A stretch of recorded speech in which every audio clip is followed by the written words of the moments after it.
played a bit more of Deadlock. I streamed it. Oh, really? Oh, Yeah. yeah. Oh, yeah. Yes, I saw it. yes, Oh, yes, so yeah, much yeah, fun. yeah. That was so great. Now, I'll just say this.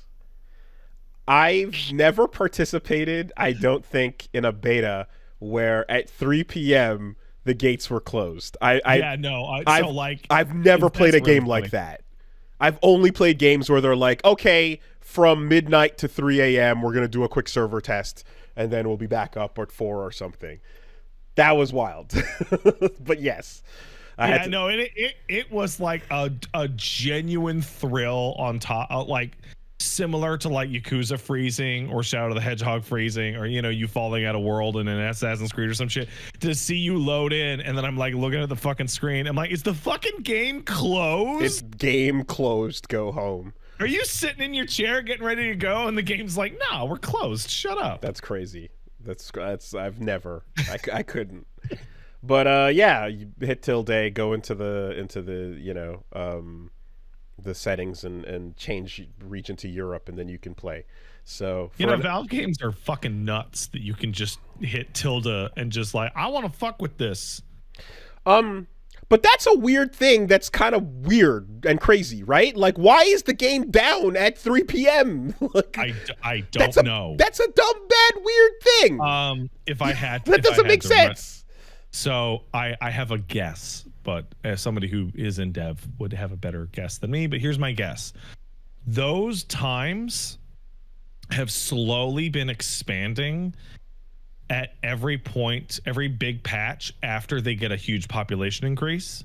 So I believe they want a certain amount of people playing at a certain time so that they can examine like what gets pushed and what breaks. Yes. So I've been they want to concentrate the population. So I've been part of and have organized network tests that have had to go through before end of day, so that we'd have things happen on a certain schedule, and then you basically like lunch or so would be the turnover point and things. Like, we've had those kind of set up and organized, but I guess that's like a playtest type thing, and I guess this is that, but I don't know. But playtesting versus open beta versus alpha, like there's different words used here, but there are the strangest thing. There are for different purposes, and I was not under the impression that this was like, I guess, that kind of playtest. I thought this was essentially a closed. I know food analogies are poison, but I believe I can think of one that actually works here. Your usual beta is like the soft launch of a restaurant, right? It's not the full opening, and maybe not all the menu items are there, but you can go down and sit and have a meal, right? A proper alpha test is like going to your friend's new restaurant and the chef being like, hey, you want to try a plate of this fucking thing? And you eat it in the alley in the back. Deadlock feels like you are walking into your friend's kitchen and they let you taste the spoon. Yeah, sure. And then they go back to cooking it. And again, I've had to organize these types of tests, so I do know that like there's a way that they're taken care of. But the fact that this game has been openly in this playtest state, I guess, for months now. So that's that's I guess what it's going to be in the state for like at least a year. Yeah, and usually what I would expect of something where you'd be like, okay, shut it down halfway through, we're going to push a new build out or something, would be when it would be like, hey, we're doing this for a week, and then we're gonna go away and then come back. It's strange. But Dota also was apparently like this. Every time I've booted it up, I've started playing and I've gotten a message up top saying, hey, new build is out. So this thing updates every like 10 hours. Yeah, so their dev process is just like a bit like unusual in how fucking live weird. It is. Mm-hmm. It's this, yeah. So people in the chat are confirming that Dota 2 also did this, and it's just like there's a very rare combination of we're not worried about time, we're not worried about release, there is no rush, and you can also look at it. Like usually teams that are like, whatever, it'll take however long it takes, are like big secrets until a certain arbitrary point. No, you can see the open kitchen. You can look right through and see what's going on.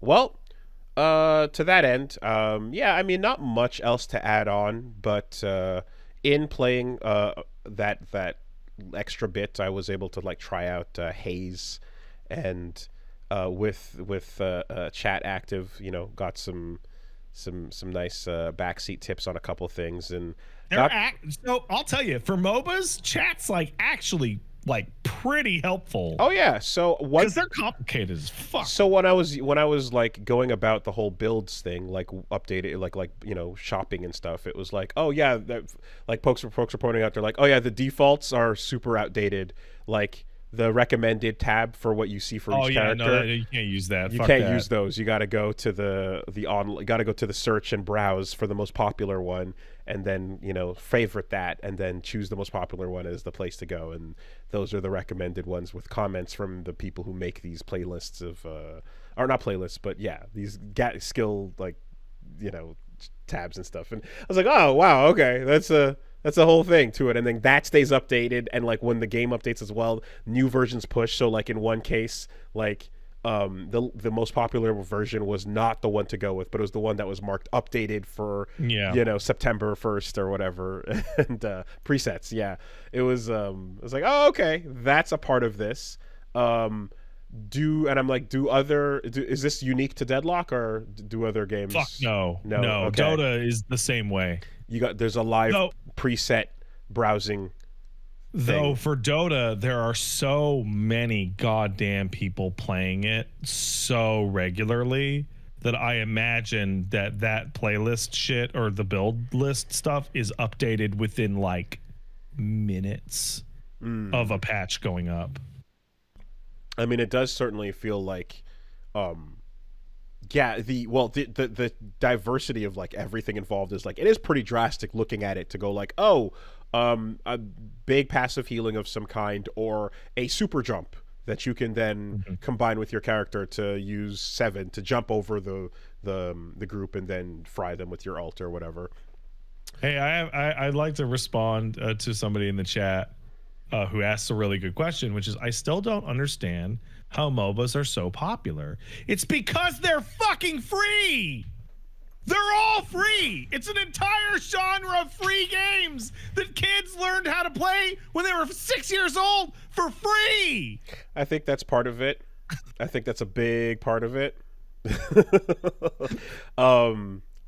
And I'm coming to a couple other conclusions, which may or may not be correct, but I suspect as well that also because of the RTS bones, and like sort of the comfort of coming from, if you were into RTS in particular, and seeing all that get streamlined in this way, you have. Yeah, because.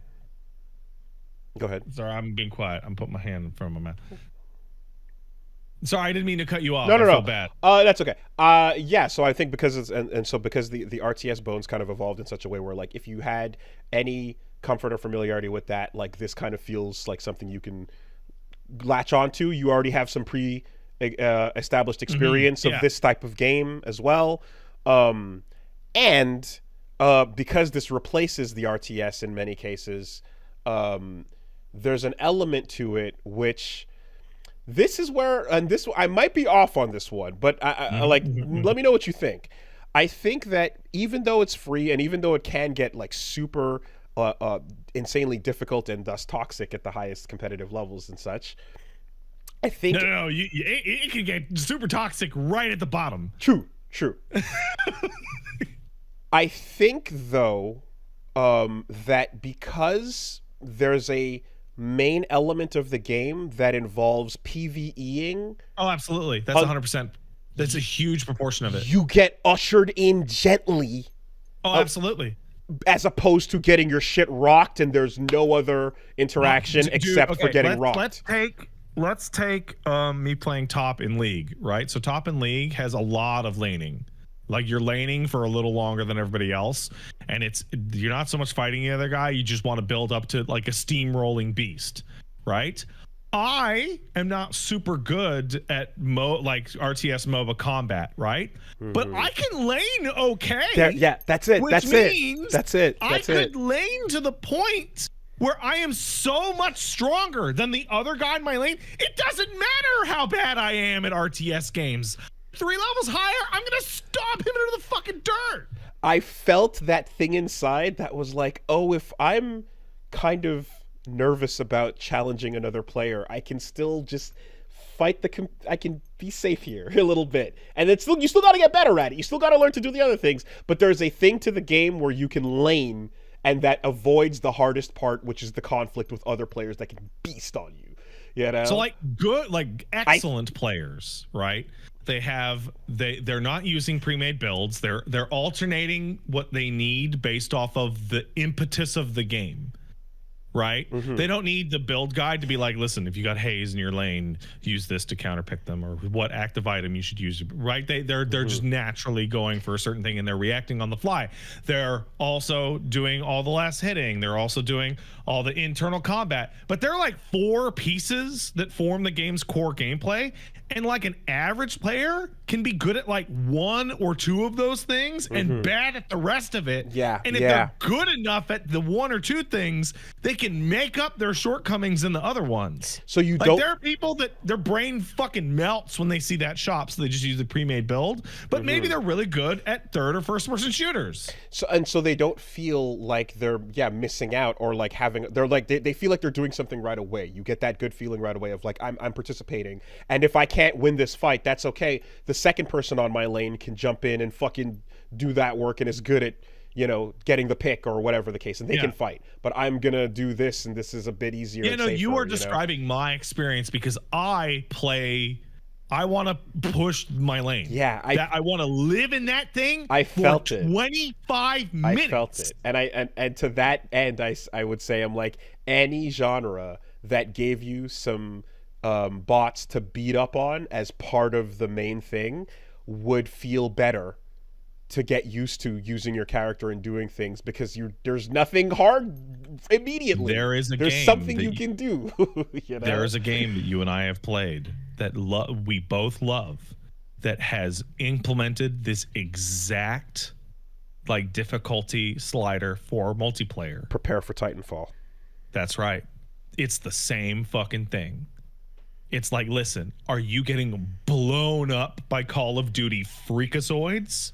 How about you just push the objective, kill every NPC on the map you can find, and build up the momentum that way? Now, you can use the NPCs to build up your special abilities and use your kit to do stuff, you know, and even help your team blocking, you know, radar or whatever the case might be, you know, wall hacking, etc. But like, you can't win by just fighting the grunts.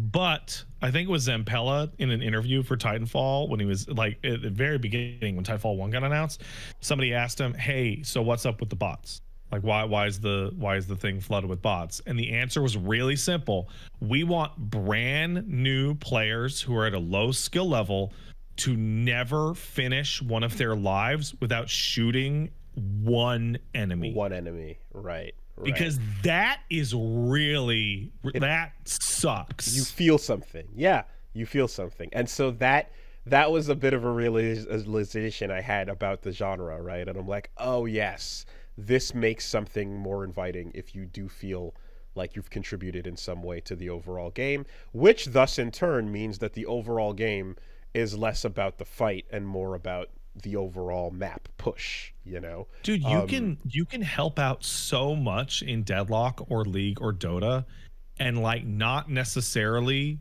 like even fight the person that you're intended to fight. As long as every single time you realize you're about to lose, just go do something else that has a better return. And so just like with Titanfall, I'm like, I see that, I'm like, oh, that's cool. I see why that exists. That makes sense. It's not what I want. It's not what I want personally. No. I'm in midair, fucking running off the wall, you know, like grappling up to you and shit. When do I get to the fireworks factory? You know, but I see why that's there, and it makes sense. And so a lot of this has been kind of seeing where that works and how that appeals to people. And then the other bit too was like, okay, and now if you are gonna lane push, how do you make that? How do you do that efficiently, right? How do you get good at that?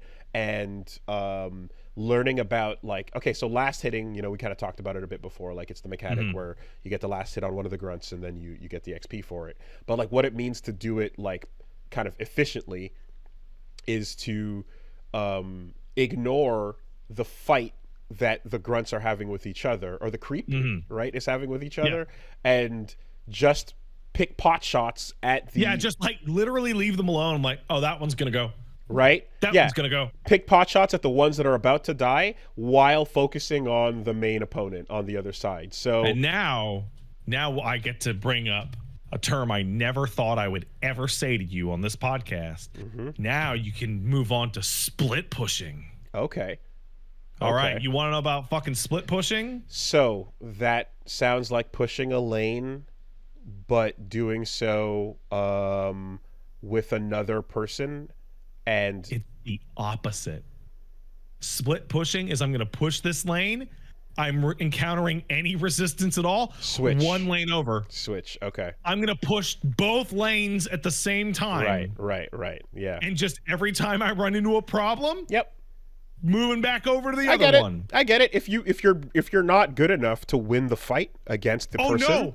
That's the dumbest part. That's the hardest one, because you have to be good enough to not die in both fights simultaneously. Okay, right. Because the idea is that you can suck up 2 lanes. Yes, right. By doing that. And interestingly enough, because both people, especially at the beginning of the match, are kind of afraid, you don't want to die early and fuck the whole thing up and such. You're like, again, you're chilling back, and the whole game there is to now, right, play some footsies and bring them up to your laser. And if you can fight with your laser at your back, then like, I can get more damage up. But if I can pull you back to me and mine, then my boss can hurt you. And so it's a really you're pushing and pulling genre, because killing the enemy is so much less important than not dying. Not dying is very strange. As important as killing the other guy. And that exists in team shooters as well. Admittedly, I remember that was in competitive Overwatch. Like with the team, that was the key factor, was like, okay, no matter what's happening, just don't die, right? Even if you think you're doing terribly on a given push, that's okay. Just do anything you can to not be dead, and like that becoming the priority was like a mentality shift. Just leave. Yeah, like get the fuck out of there. Like leave the team behind, but don't be dead. Exactly. Yeah. It is kind of interesting because well, okay, I was going to go as far into this as I could without, I guess, falling to. You got pretty good. You got pretty far in. Thank you. I tried, but I'm out of language now, so I have to. I have to go to it. There's the way that Justin Wong talked about like playing in a certain cases where you play as if you're always one hit away from death. Yeah. And so like that's a way of playing in anything competitively, where you're like, oh, it's not just about me going in and stomping you and going ham, rushing that shit down, but like you're afraid of getting touched. I must mitigate every potential loss as strongly as I can. Yeah. And I mean that's my analogy. I think it works. It applies here. It works very well. And so anyway, I think the other bit too is like when your shop is up next to your guardian, then you can also you have to get good at shopping quickly in the middle of the firefight, and then unlocking abilities in the middle of the firefight, and that's just stress. Oh, dude, it's like you're doing your footsies, and you're is he leaving to go to his shop? That means I can go to my shop. Right, sure. Paying attention to or that. like killing the enemy. Like fuck the lane. I'm gonna go shopping. Yeah, I have 10 seconds. Like deep down in my core, I do hate the fact that you have to buy your ability to begin with at all. Like that does bother me, because you have to stop and shop on yourself and then in the shop as well. But that is where the core of the build variety comes in. Because for that first little while, it's like I get to have one of the things I can do. Yeah. Which one is it going to be? Yeah. And usually you would pick the one that is good against the person that you're dealing with. Yes, and it makes sense too that like that can be matchup dependent, and or if you're doing a particular type of build and all this stuff.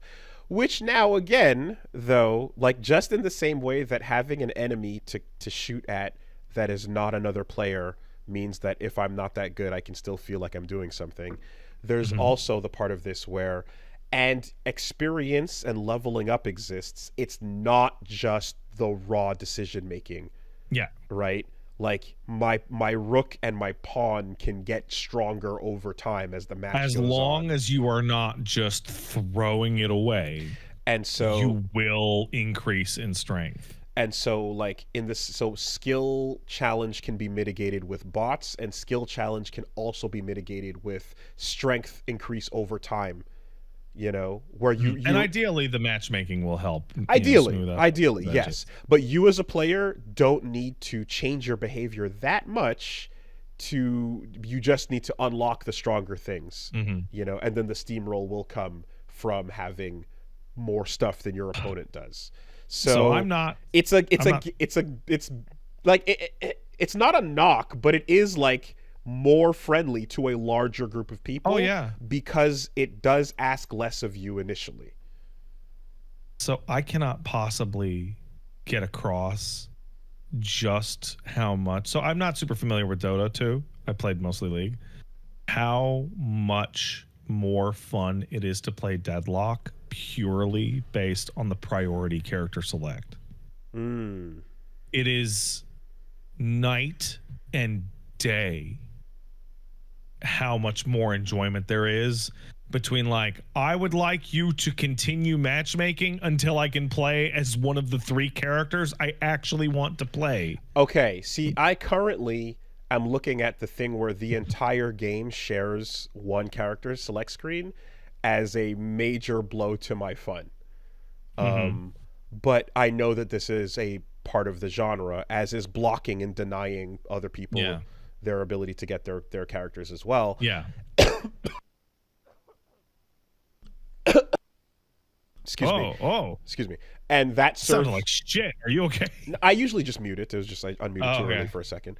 But that serves to remind me as well that it's a little bit of that like, don't get too attached to the character. It's the board and the strategy that matter the most, and you are people on a team. But my whole thing of like, but I like a character and I like a character and a character makes me want to play a game. It's like, and here that matters less, you know? But here's where I'm going with this, because like I don't think you'll ever be able to understand just how miserable the League system is without personally encountering it. Yeah. Hey, I would like to. I have to go to fighting games as well. It's the best way. Tops are big bodies and grapplers. Sure. Like even 2XKO says the top is big body and grappler. Right? And it's like, hey, I want to play big body and grappler. And it goes, well, in order to queue, you must also pick small, tiny, fast combo character as an option. Right. And I go, I really don't want to do that. And they go, guess what? That's the character you're playing. And I'm like, I don't want to even play this match anymore. Yeah. And if you leave in the next 40 minutes, your matchmaking will be fucked. So enjoy playing mid. I mean, it doesn't matter what genre it is. To me, I'm such a character-driven person that it just seems crazy to me that you could be like, no, you cannot play as your character. That seems like such an insane thing to be, because I'm like, why am I sitting down to boot this game up? You know? So for Deadlock going, listen, we've got like 25 here. Are there 3 you would like to play? And you go, yeah. And then they go, would you like to play one way more than the other 2? Yeah. And you go, yes. And they go, we'll do our best. And so far, it's actually worked out really well. So I'm hit or missing on some of these characters as I've jumped around them.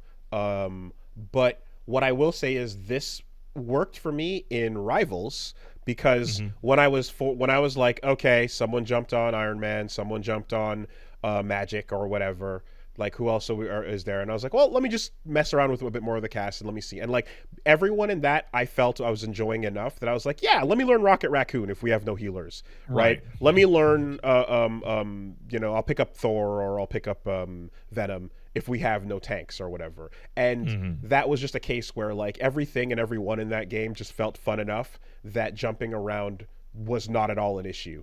But it only works if you enjoy what the rest of the cast is doing. Yeah. You know? In Deadlock, I did hit some characters where I was like, I just don't feel this at all. And those are never going to go into your priority list. Yeah, yeah. It's interesting because like there's one case, so like Hayes, for example, who I used, is like clearly one of the better picks that like people are using a lot because Which one's she? She's the one that can put you to sleep and She go invisible? She goes invisible, yes, and she does yeah. Reaper's die. Now there's a jungler for you. But the interesting part to me is that, like, you know, with my perhaps misunderstanding of her kit, she seems to be an inferior version of Seven, the electric robot that I usually use. Oh, I believe that's because every single character in the game is an inferior version of Seven. Okay. I think that is what you're encountering, because, actually. But, like, their kits are so similar to each other, but it's like, okay, she has a sleep that when you shoot the person, they wake up and start moving again, whereas he just stuns you, and you take all that damage while you're stunned. So more damage from the same disability, right? Seven, they both seven have is the type of archetype that gets made, and you're like, the kit is too complete. I guess. Because, like, her ult is, she goes die. It's the die. Yeah. But Seven's ult is die for like 20 twice seconds. Twice the range, for twice the distance, and twice the time, for twice the damage. Yeah, and I'm like, okay, so why, right? So anyways, all that to say that, so there was that feeling I was left with. Abrams, when I did go to him, I was like, the slowness and the gun kind of, I wasn't feeling it. Like the mobility was bothering me a bit too much for that. But obviously the sustain was pretty high. Yeah, so I played a bunch of matches with Abrams, and the Abrams like feel good moment is he is the only character I played that could dive into a full pack of the enemy team with his rush and not just instantaneously die. Melts, yeah. Like, I could actually dive into the whole pack and knock them all into the walls and get one. And that is a win. If I can disrupt the death ball and kill one guy, I have done more than they can do to me. That's a win. Right. I won that encounter. Yeah, and it is so that is a pretty good reason if you can fuck that up. I think as well, just the other factor was I learning about sliding, right? Where you do like crouching while rolling, and then you slide on your knees, and while you're sliding, you have infinite ammo, you know? So it's like, oh, like who can capitalize on that? And it's like a character with a good gun that fires fast rate of fire that doesn't have a super long reload. And that too adds a nice little layer of like combat complexity to the situation where you're like, oh, okay, like even if you're good at like shooting, you could always get better by, well, I mean, one, there's the melee parry game to it and such, which doesn't come up as often, but if you can slide and do like, you know, something Titanfall-ish for a bit, you can just lay in and not worry about ammo at all, you know? So there's definitely those skill moments that feel pretty good. But yeah, and then of course, we talked last time about like denial of XP and all that shit. But I think that's overall just this is what I'm getting this impression of, that it's like you get something that anyone can feel like they're helping right away on. And also, and I feel big. like I said it last time, but like I think Deadlock being a shooter just immediately makes it a million times more approachable to almost everyone. The familiarity, like it's so much easier to understand. Shoot the little dudes, and there's a guy over there. Shoot him too. Than all the RTS buttonography. Yeah. So anyway, that's coming out this week on WoolieVersus, and I might I might pop my head in every now and then. Have you gotten toxic? I have not gotten toxic. I have not. Then you're not playing it hard enough. I do feel though, like if I pop in for one game once and I don't get to play as the character I want, then I want to quit playing. Yeah. I do very much feel that because I'm not getting that same like, oh, I'll just go play Rocket feeling from this. So Chris Wolfhart tweeted this a little bit ago that was like his criteria for goodness on MOBA. And it was like, can you imagine a teenage boy sending his friend death threats over this game? If not, you need to keep working on it. Like that's the bar. That's the bar. Got it. Understood.